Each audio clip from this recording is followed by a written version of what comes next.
We finally got a place on Crawford Street, again on Crawford Street. The family by the name of Conan. I had 3 rooms, 3 very nice rooms, and I had a large living room in which I had an open sofa that opened up, and my son slept on that. And the people, Archie Cohn, his wife, 4 children, 2 boys and 2 girls.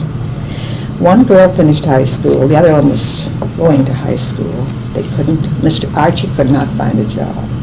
He trudged the streets all day, every day. You just could not get a job. Now, I don't know whether they owned the house or whether the house was rented. The only means that they had, the only money coming in was rent. And apparently things became very, very tough. Everybody was on relief. Whoever you spoke to, that is in our crowd, was on relief. I remember going to CCF, and I took part in the play, and we had this play at the YMCA on College Street right downtown, and I wanted to get married in the play, and my father said, well, how will you live? Your boyfriend is not working. No problem, I'll go on relief. Everybody was on relief. So these people went, I don't know where they went to apply for relief.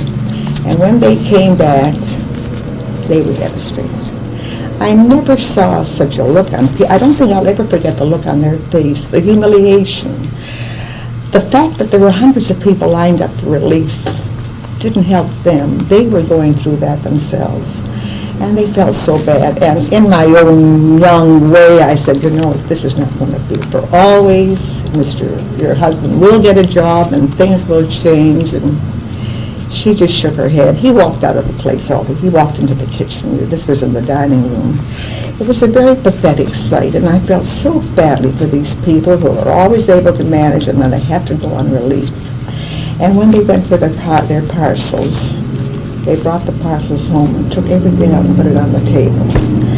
They got macaroni, they got noodles, they got porridge, they got starches.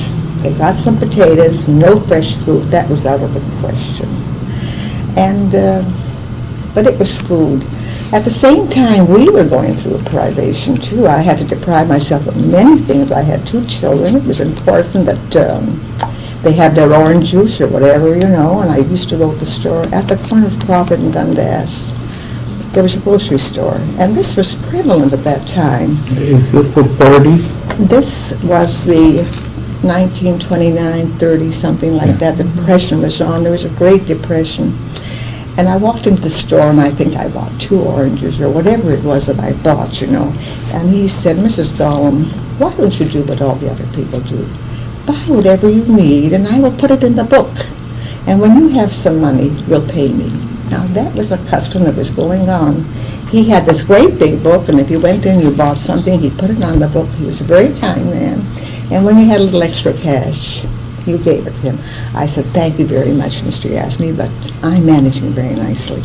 I didn't, but I did. You know, we managed somehow. I used to buy chicken bran in downtown, and I used to make the most wonderful muffins. They were just delicious. And many a time, we had muffins. I had muffins for tea or whatever, but I always managed to make something for my husband when he came.